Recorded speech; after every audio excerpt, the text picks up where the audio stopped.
ఏపీలో అన్నేసి నేరాలు ఘోరాలు జరుగుతుంటే నోరు మీద పైన పవన్ కళ్యాణ్ తన సినిమా ఆగిపోతుందనే భయంతో సినిమా థియేటర్ల మీద పడ్డాడు అని అంటున్నారు మాజీ మంత్రి రోజా గారు.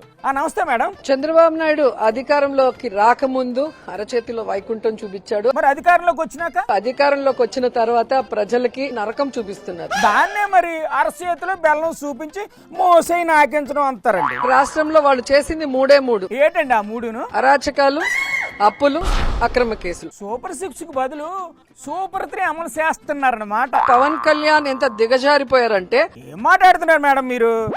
ఎందుకు సరిపోయాడు చెప్పండి. అధికారం రాకముందు సుగాలి ప్రీతి ఫస్ట్ తీసుకుంటాం ఆమె కేసు అన్నారు. అవునవును, నా లేపితే మనిషిని గాను అన్నట్టు ఓ ఆవేశంతో ఊపారు కదా అప్పుడు. ఈ రోజుటి వరకు 1 year అయినా దాని గురించి మాట్లాడట్లేదు. ఇంకేం మాట్లాడతారండి, అధికారంలోకి వచ్చేసారు కదా, దెబ్బ తగిలేస్తారు. 33,000 మంది కనిపించకుండా అయిపోయారన్నారు. అవునంట, కేంద్ర ఇంటెలిజెన్స్ సంస్థ వాళ్ళు ఆయన చెవులో చెప్పారని అప్పుడే చెప్పారు కదా. మరి ఈ రోజు మీ అధికారం వచ్చాక ఆ 33,000 మంది ఎక్కడికి వెళ్లారో కనిపెట్టి తీసుకురావచ్చు కదా, తీసుకురాలేదు. 33,000 మందిని తీసుకురాలేదు కానీ కర్ణాటక వెళ్ళి 3 కుంకి ఏనుగులు మాత్రం తీసుకొచ్చారు. ఇంకేటి కావాలండి? రాష్ట్రంలో ఎన్ని జరిగినా నోరు తెరవడు. అత్తమాను ఆ పవన్ కళ్యాణ్ గారు నిలదీసేస్తారటండి మీరు.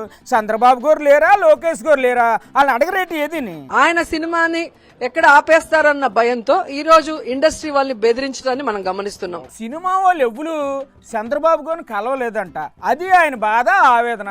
అర్థం చేసుకోరేటండి మీరు. ప్రభుత్వానికి ఏం పని? ఇండస్ట్రీలో ఏలు పెట్టడానికి వాళ్ళకి ఏం అర్హత ఉంది? ఎందుకు మీరంతా వాళ్ళ ముందర పోయి చేతులు కట్టుకుని నించున్నారని మాట్లాడిన పవన్ కళ్యాణ్ ఈ రోజు సంవత్సరం అయినా ఎందుకు మీరు ముఖ్యమంత్రిని కలవలేదు, నన్ను కలవలేదని మాట్లాడుతున్నారంటే ద్వంద్వ వైఖరి మీరు అర్థం చేసుకోవాలి. ఇప్పుడే అర్థం చేసుకుంటున్నారు ప్రజలు.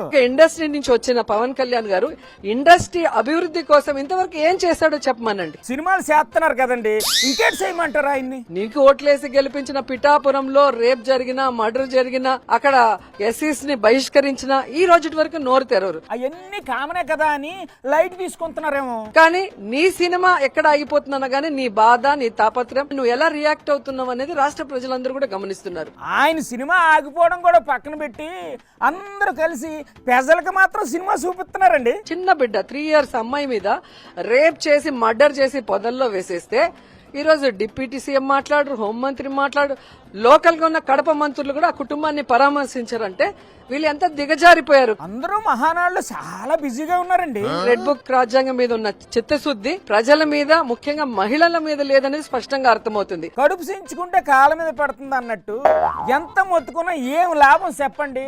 వాళ్ళు స్పందించరండి బాబు.